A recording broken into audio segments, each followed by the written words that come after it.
Okay, this is Tuesday, November 19th. The time is 6:04. I would like to open the Board of Health meeting, and I'll call the meeting to order. So we have some agenda items that we will be moving up reorganization of the board. We need a quorum, well, all three of us here for that, so we will have to hold on that. Reviewing the agenda for this evening, is there anything that we would have to add or remove? I don't believe so. We'll provide updates, just a couple of updates, but that's it. Okay. And number 4, the approval of minutes, meetings from May 13th, 2019. I know that we need some more time with these minutes, and we need all three of us present for that, as well as the May minutes, where all three members, not everybody was here, so we would need Carolyn here for that one as well. So, and then of course the 9/13, 18 minutes. Did I not see those? 9/13? Yeah, it's underneath here. The 9/13. 9/13, that's that big one. Yep, those. Oh, that's September. Yep. Okay, I'm sorry. Yeah, so we have to we'll hold on that one. So, get a we need a motion to hold. Yeah, if we can, we can just hold them to the next meeting, Yeah, but okay. yeah, if you want to just identify.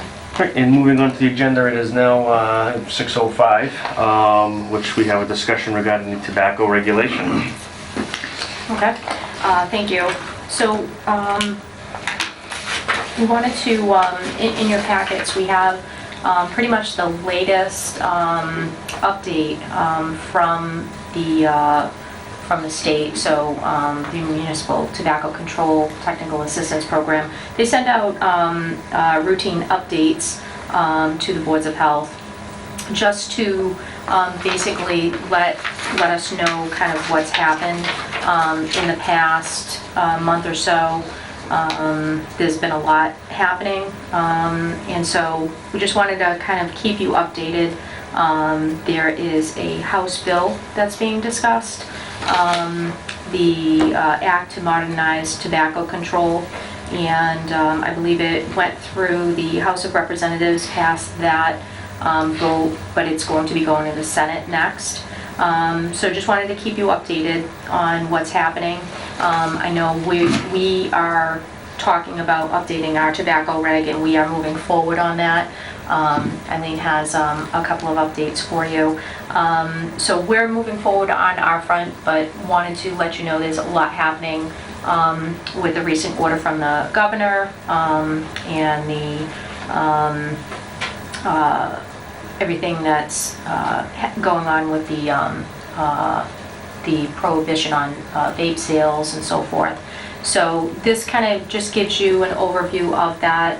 Eileen and Jordan have been working hard to put together some of the information based on the direction that we had from the last meeting. So we're trying to figure that out. Eileen, do you want to just jump in? We did pull a lot of regulations from area towns. We had, when the Tobacco 21 was coming around in the fall, a lot of our surrounding towns actually pushed some tobacco regs through so that they could be 21 and not go into the grandfather clause. So we did, Jordan did do a map to show that the pink is the ones that recently put regs through, November, December of 2018. The yellow have new regs, but they were at different various times.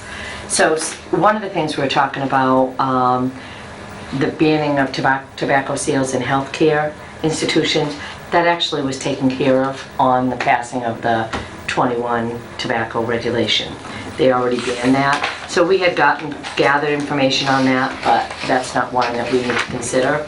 And I didn't put on here, if you guys want a copy of them, I didn't put on here anything about 21 because that's, so remember we had that initial list, we kind of circled and went down what we thought we'd want to consider. These are the major topics that some of our advisors that we work closely with in the state have considered to be the top priority for tobacco regulations and changes they'd like to see the towns make. I also did not include anything flavored because of what we're going through with the state right now.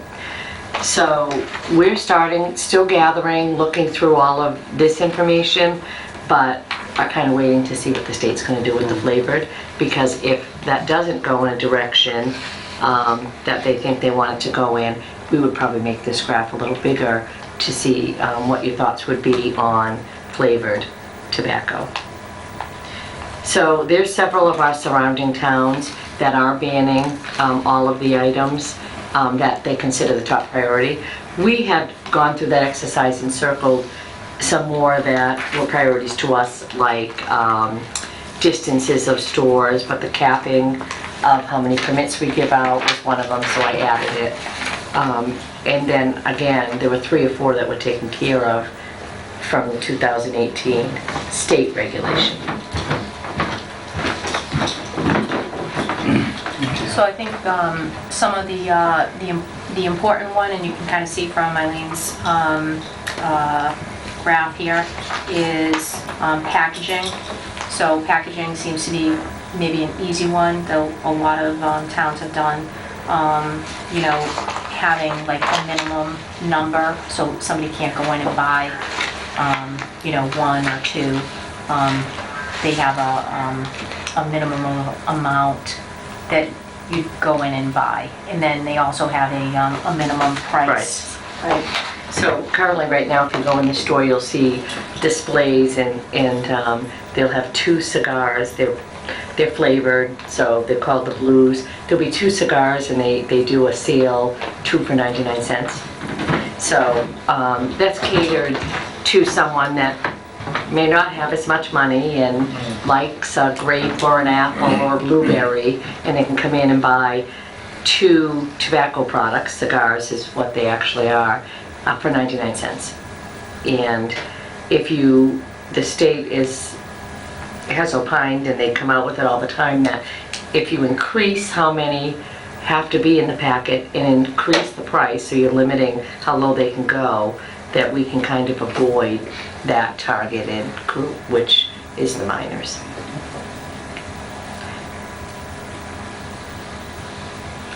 So just wanted to kind of give you an update of, where the state is, so that kind of gives you that from the tobacco control program.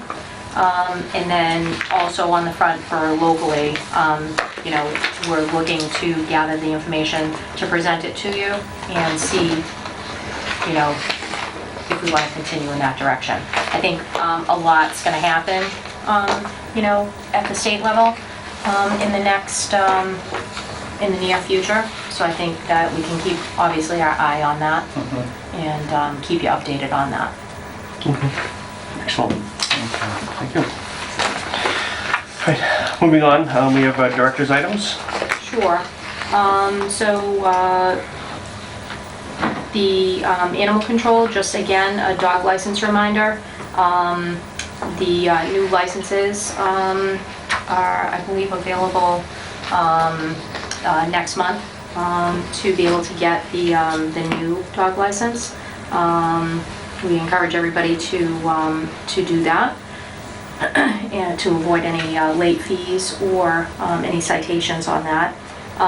Solid waste, the yard waste schedule, we're actually on the last week of the yard waste pickup schedule, and just wanted to just let you know that we were going with having it picked up on on a person's trash pickup day. So this is the last week for that.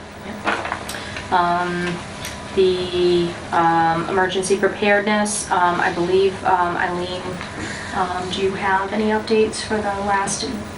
Just that we went to the MHOA conference, and I did the emergency preparedness track, and they go over all of the new things that the state's doing to prepare for emergency preparedness that they want the towns to do, and the interactive committees that we work with.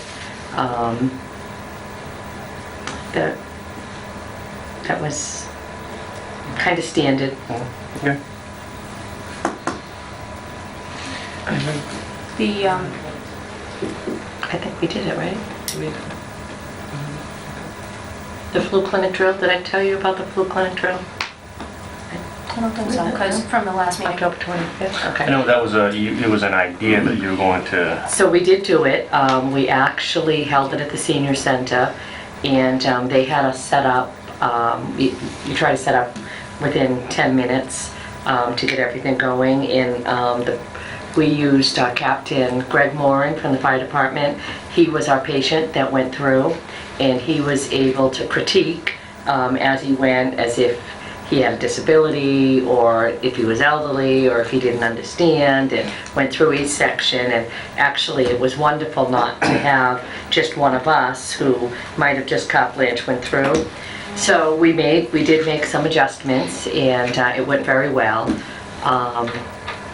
It definitely had, learned some pointers that, we could do to, change a couple things, but it went well. We scored very high on it, so we will get an after-action report that I will share with you, but that's usually a couple months down the road.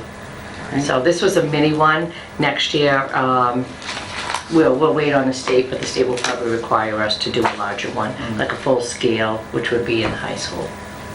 And as you may remember, these drills are part of our deliverables. So each year, we have a certain number of things that we have to do in order to stay current on what the state requirements are. And so Eileen attends the meetings on a regular basis, pretty much monthly, to keep us apprised of what's happening at the state level. And these drills, we've incorporated these over the past several years. And it's a good thing because it keeps us current, and it forces us to, make sure we're looking at all the things, using our signs, pulling out the equipment. It's something we've been doing on a regular basis for several years, so we feel comfortable with it. But having somebody that is not seeing it all the time go through really is the best, the best advisement. So that's a really good thing. So we're happy to meet that and check that off the list. Speaking of the flu clinics, we've had 2 clinics. So we had the senior clinic, and we had a general public clinic. So as of right now, we vaccinated 125 people so far. We do have some remaining vaccine that we are hoping to exhaust with another clinic after Thanksgiving. So this time of year, we usually get calls for somebody that may still need a flu shot. So we typically will take down do a wait list and coordinate with the nurse to maybe do one small one clinic where we can take care of the rest. So that we're happy with that, and we usually try to get most of our clinics done by Thanksgiving. Any questions? no? No? Okay. I do have the report from the nurse, the neighbor report.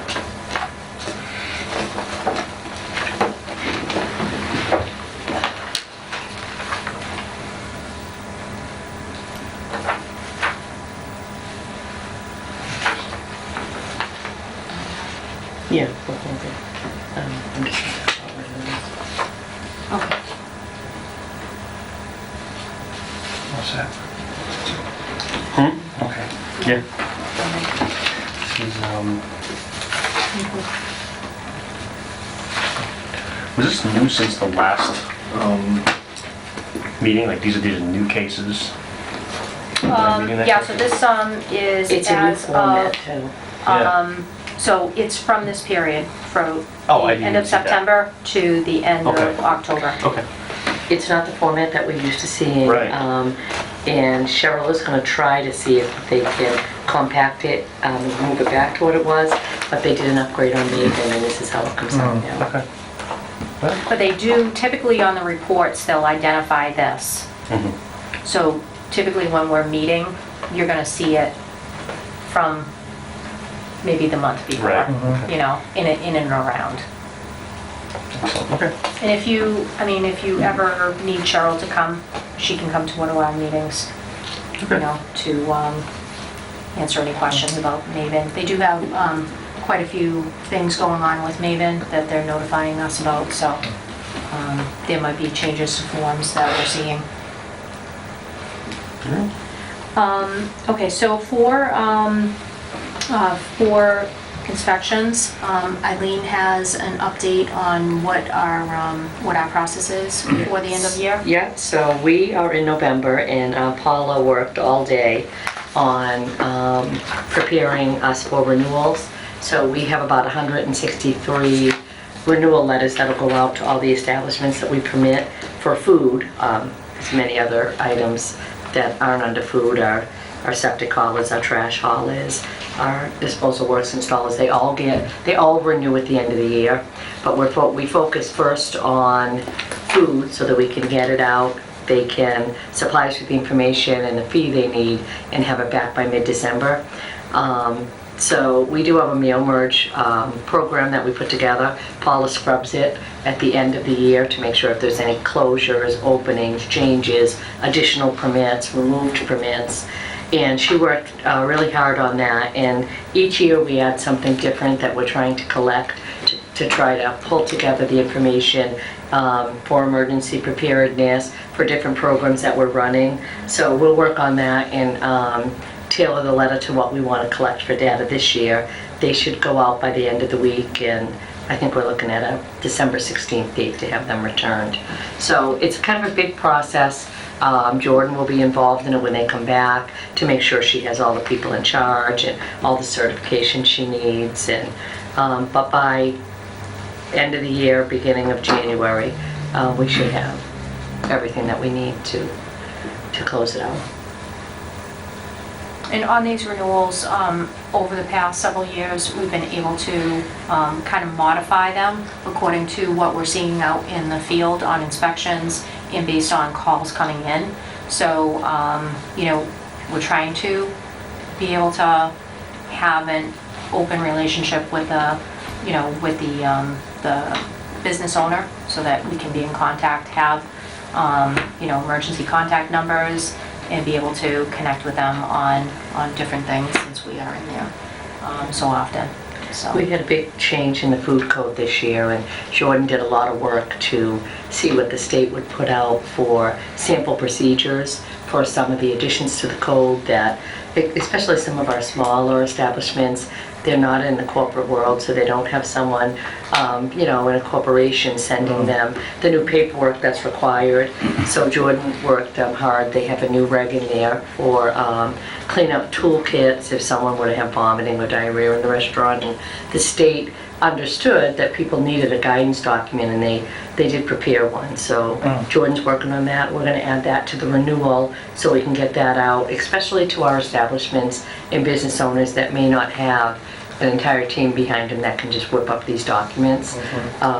So we're really trying to focus this year on what the food code, and they've required a lot. There were a lot of changes in one code, which is not something that we're used to seeing. And so we're working on the major changes to add with this renewal so that we can help them with any documentation that may be required for them. Excellent. So we have, if you're okay, we're going to continue with, we'll have Paula reach out and see if we can, get a meeting for December. I am expecting that we should be getting a couple things in that we might need the board's input on. Okay. So we'll have Paula reach out, seems to work out well, and get a consensus of what day works best. Perfect. Sound okay? Yeah, sounds good. Is that any idea? Like when? Do you know any of your schedules? I do. Well, if I'm in town, it will be any day after 6 except Wednesday. Okay. If I'm out of state, I'm not going to make it. Okay. So I don't, We can send it out, that's Yeah. fine. yeah. Yeah, make it easy. All right, anything else? No, do you have any questions? Collection boxes. Which kind of Collection collection? boxes, clothing, Oh, clothing, books, yes. whatever. Yep. How's that been working? So actually, I think it's been working well. Jordan and Eileen have been connecting over the past several months on many of the businesses, and we've actually permitted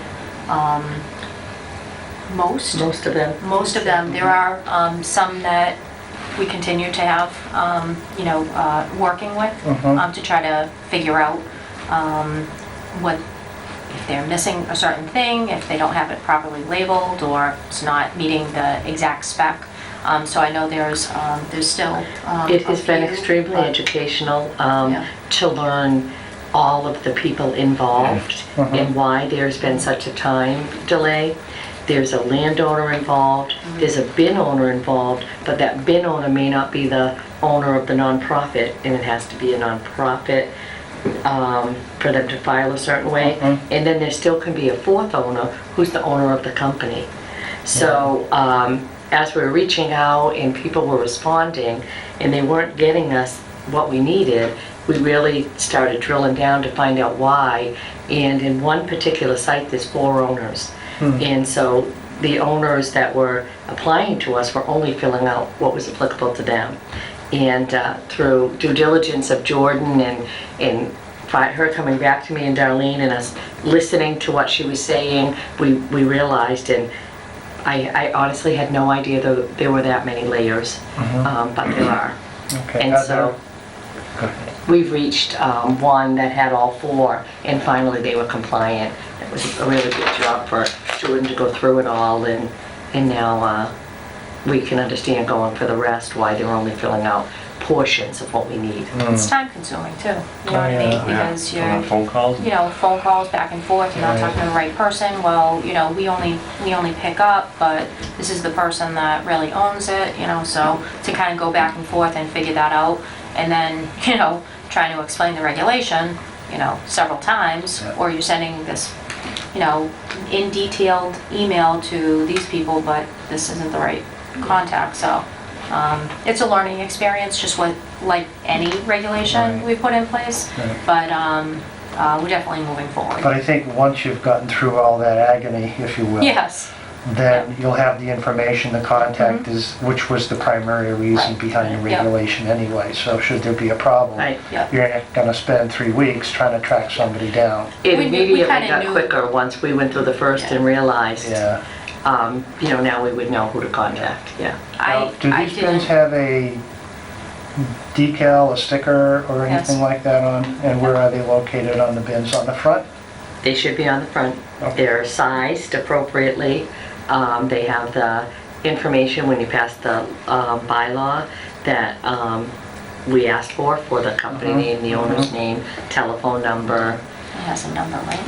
It has a number. Yeah, yeah, so it's the They're, number. actually teal. It's just that I haven't seen a Yes, permit sticker on sticker, any. right. If you haven't seen it, it's because they weren't permitted yet. She only Okay. permits them when they're 100% done. Okay. Yeah. We knew, we definitely had our eyes open Yeah. the first year with anything. Yep. We knew it was gonna take time. Yeah. So, it's a learning process. Once we have everything square, then hopefully the renewal will go easier. Excellent. We kinda knew it was Painful gonna. up front, Yeah, but it is. it would be a help, I think, when there is an issue that comes up to you. Mhm. So, Yes. Great. thank you. Anything else? No? No. All right, I'd entertain a motion to adjourn. Second? And all those in favor? Aye. Aye, and I have the time at 6:28 for adjournment.